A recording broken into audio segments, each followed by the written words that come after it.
6 minutes past 11, you are listening to the Mid Morning Talk on Asala Media. You can probably name all the main senses: sight, sound, taste, touch, and smell. But do you know why they are so vital and why they're even more important for children as they grow? Sensory play focuses on activities that engage your child's senses, helping them develop language and motor skills.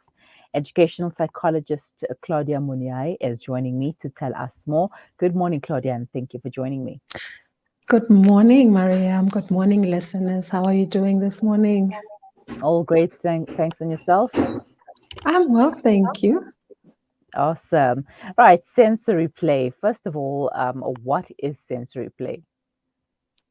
Well, Miriam, thank you so much for that introduction. You just mentioned that sensory play involves the engagement of the different senses. And most of the senses, the ones that we are used to that are stimulated during sensory play, are those of touch, sight, taste, and hearing. Mm-hmm. What are the benefits of sensory play? Well, the benefits of sensory play aids with the cognitive development of children, especially in the area of motor skills, which has to do with movement and coordination, as well as language, as it is encourage the language skills, as it is encourages the experimentation and socialization. In essence, sensory play stimulates the sensory inputs in the brain, thus building the sensory nerve connections in the brain pathways. This promotes the child's ability to complete more complex learning tasks as and when they develop. Other learning opportunities would include problem solving skills, being able to be more creative and imagination through imaginatory play or role play. Children learn how to explore, and as well as they develop their emotional development, as sensory play has a sense of that calming effect for children. Mm-hmm. All right. And how do Mhm. you introduce sensory play to your child, and from what age? Well, we start from the time the child is born.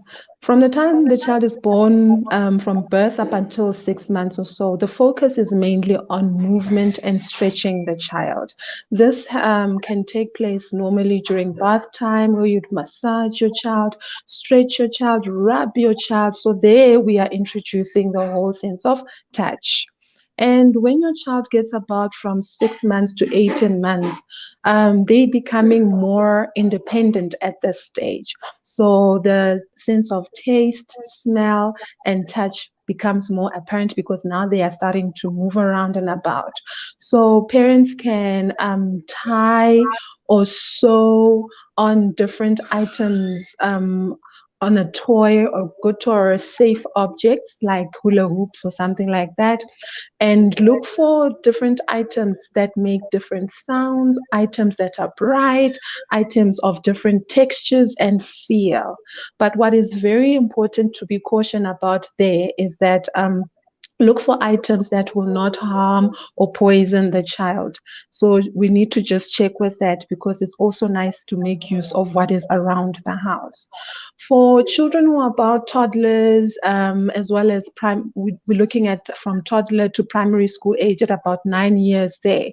Movement and speech is a big thing at that age. So we help them to start their own, little garden, make their play-dohs or make what we call goop, which is a little substance that just stretches, make squishy substance or use colors, put items in Ziploc bags with different colors, different textures, encourage them to trace letters and numbers on things like grain, sand, flour.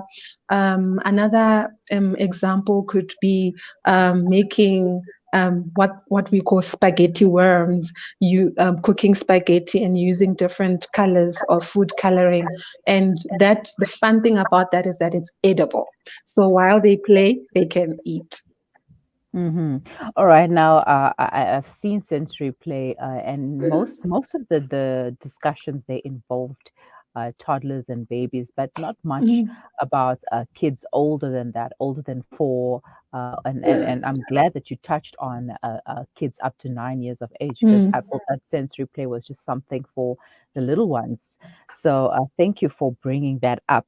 In what way does sensory play assist a child's development?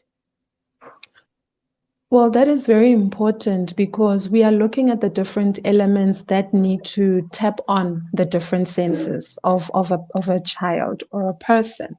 So we're looking at touch. For touch, we want the child to explore different shapes, different textures. We use things like rice, beans, or even letters that are cut out in different shapes in 3D shape that they can touch and feel. So those things for hearing, another sense of hearing, we want the child to explore different sounds. Items like bells, crinkle cut paper, anything that makes a sound is very good for exploring the sense of hearing. When a child is still growing and they're still on the floor crawling around and moving about, try to engage with the child by moving the sound on different directions from left to right and see if a child is able to respond on the left, respond on the right. And that can also give a parent a sense and idea that if your child is hearing properly or their hearing skills are quite good. Another thing that is important here is taste. We encourage play around different and various types of taste, like using various types of fruit or vegetables or any other edible. Also, the sense of smell can be developed while we're exploring the sense of taste. So, is it sour? Is it sweet? Is it bland? So we are now teaching a child to be able to know the different elements, the different shapes, colors. Now we are learning these things, but we are learning them through play. We are learning them through our senses. Mm-hmm. All right. And I know that there's one thing that parents like doing with babies, that's giving them lemons, just to see how they react to the sour taste of it. Mm. Uh, so, how can you make sensory play like what can you do? Simple items instead of buying things, because I know that times are tough and people would rather make things instead of buying things. But hold that thought. Let us take a quick break and we'll continue thereafter.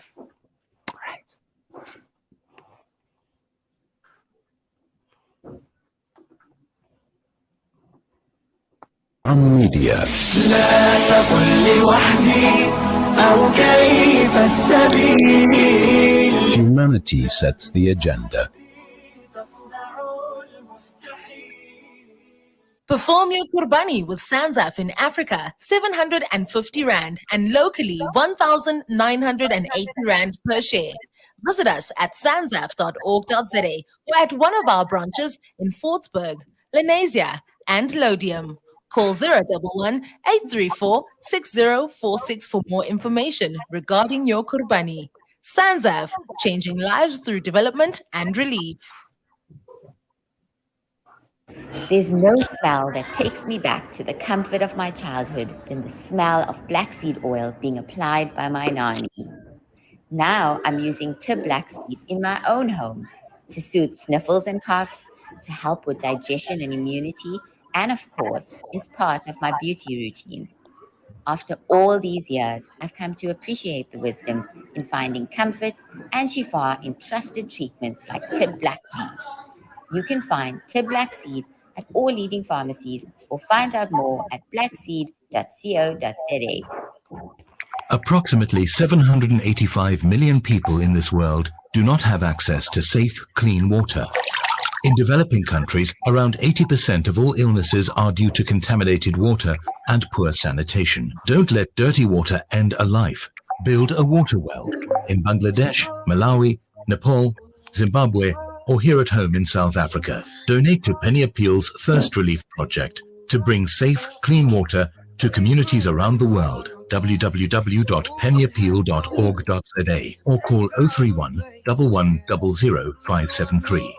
Penny Appeal. Small change, big difference. Shimmer, sparkle, captivate. Nothing less than a masterpiece. Droplets of gold inspires precious design. Platinum bursts with intricate freshness, and every pure diamond becomes more than just a girl's best friend. Voda Gold Gem Jewelers, where timeless dreams become a reality. Come to us. We tailor-make designer gold, platinum, and diamond jewelry. Trade in or remodel your old gold. Clad yourself with classy name-branded watches. We offer insurance valuation and freezer card calculation. Visit us at 534 Ridge Road, Overport, or call 031 208 9142. Voda Gold Gem Jewelers, manufacturers of fine gold and diamond jewelry. Perform your Kurbani. Yeah, 5 minutes. They're on a break. Yeah. 1,980 Rand per share. Visit us at sanzaf.org.za or at one of our branches in Fortsburg, Lenasia, and Lodium. Call 011 834 6046 for more information regarding your Kurbani. Sanzaf, changing lives through development and relief. Listen to something fresh. Listen to Salam Media.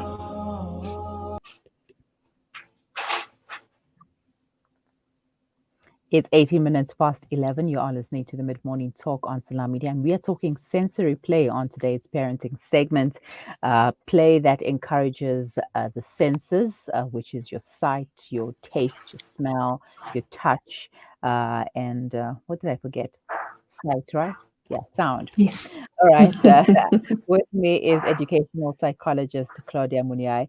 Claudia, thank you for staying with us. Now, before the break, I wanted to know how to make sensory play items, or like what ideas can we use, with just simple items around the house. It doesn't have to be expensive, simple things that we can find and create that will encourage sensory play. Thank you, Mariam. Very important point that you mentioned there. It doesn't have to be expensive. It doesn't have to be something fancy. The items that we can use are items that are within the house, household items. All we need to make sure is to make sure that these are safe, and we just need to make sure that they are not poisonous for our kids. So the things that I just want to mention that we can try, which are very, very good for texture, and looking at hard, soft, are beans, even beads. Put those in a Ziploc bag because they're much more safer to manipulate and maneuver, because we don't want the child to be putting them in their mouth and choking on them. When they grow older, then we can help them to put them on a tray, because then they have a better sense of not to just swallow those items. So now we're going to try and help them to trace numbers, trace words, trace letters, using those beans, using grain. When I'm talking about grain, I'm talking about our maize meal, flour that we used to bake. So as you are busy with your own cooking, you can share a little with your child. Allow them to play around with that. Allow your child to be as messy as they can be, because we often want our children to be so neat, so tidy. This is how they learn. When they are messy, when they're just moving things around, listening to sound. Crinkle cut paper is that paper that makes sound. It's different type of paper, and it's colorful. What I love about it is that it's colorful. There we are teaching them how to see the different types of colors and how to see the different types of texture that is there on the paper. There's also foil. With foil, rather try and sew it around the edge using some form of fabric so that the edges are nice and smooth. So if you can sew around and then have a little piece of foil. Those are the few things that we can use which are in the house. Some of the things are not inside the house, but also outside, like gardening, as I had mentioned. Water, plants, leaves, the soil outside. Allow the child to explore, because that's the best way that they learn. Mhm. You mentioned messy and that you want to encourage children to be messy. So, why is messy sensory play important? That is a child exploring feel, when we stop or hinder a child by saying, oh, don't be dirty, oh, don't do that, we are inhibiting them from actually exploring as far as they can. Have you seen a child being in the mud? A child does not touch the mud by a finger like this and then wipes it off. They are going to squish it. They are going to rub it on their face, sometimes even put it in their mouth. We want them to do that because that is how those sensory nerve pathways are developed. That is how those cognitive development grows with them. That is how those different senses and abilities to interact and engage with their surroundings becomes much more skilled. Hmm. Well, I know there are many parents out there who, when they see their child going towards mud or sand, they're like, "No, no, no, no, no, no! Please don't touch that. Don't just don't." And the kids love it. They love the sand. They love They the mud. I do. mean, my my 4-year-old, she'll be like, I'm cooking and playing with water and putting sand in there, and it is messy, but hey, like you said, we should be encouraging messy play. And now, Mm. speaking of water, how can we incorporate water into sensory play? Because water also has its own sort of a texture and movement as well. Yes. So with water, um, we remember with sensory play, the child is exploring. The child is exploring how the different elements come in. The child is exploring what happens if I mix this with this. And hence, that is why you see them making a mess, as what we say as adults. We call it a mess. But for a child, it's an investigation. It is something new. I have now added water to flour and it becomes something sticky. I have now added water to sand and it becomes something gooey. And then with water, we also learn measuring. So they will measure, pour in a cup, pour in a jug, and see, oh, okay, so this flows like this. The consistency when it's mixed with other elements changes, and the feel of it. Water can be warm, water can be cold. And those are the things that we want them to get to know when they engage with those items. All right, and some final thoughts to take home points that our audience can remember. We need to remember that our children learn through play. Allow them to explore. And in order for them to explore without us adults being a bit antsy about it, help them to wear whatever item that you won't have a problem with while they are playing, so that you don't worry about those garments that, oh, it's going to get dirty, it's going to get up. That is their play gear. So let us remember that children learn best through play. When they play, they grow. All right. Thank you so much for your time, Claudia, and for the Thank tips you. on sensory play. Thank you. Bye. Bye bye. Educational psychologist Claudia Munyai taking us through sensory play. What is it and how you can introduce sensory play into your child's life? Remember, it starts early, she says, from as early as birth. I mean, this could also help tell you, the parents, whether the child can see well, can listen well, can basically make use of all their five senses. Sensory play helps with the fine motor skills. Sensory play can help your child develop fine motor skills like tying their shoes, writing, and zipping their coat. Through tactile play that focuses on building, pouring, and mixing, your child builds on their ability to use small muscle groups and coordinate movements.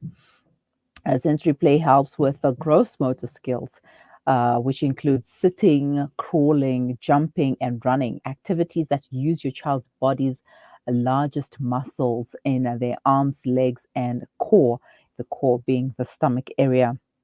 Whether your child is just learning how to walk or talk or has been trying to throw a ball, the key is to allow them plenty of time to practice those skills freely.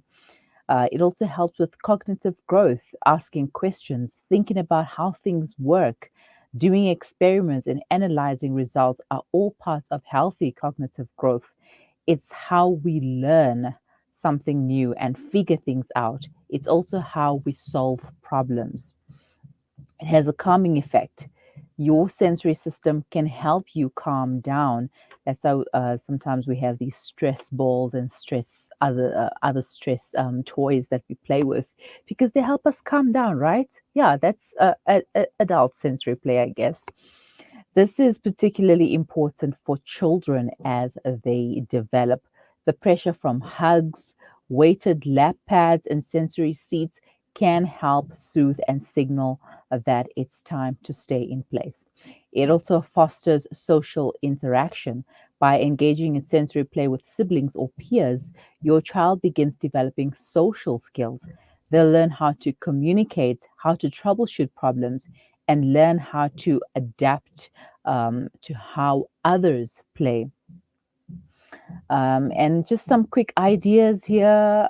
Sensory, you can create a sensory bin. Just use a plastic tub or a large container and fill it with different objects like sand or shredded paper.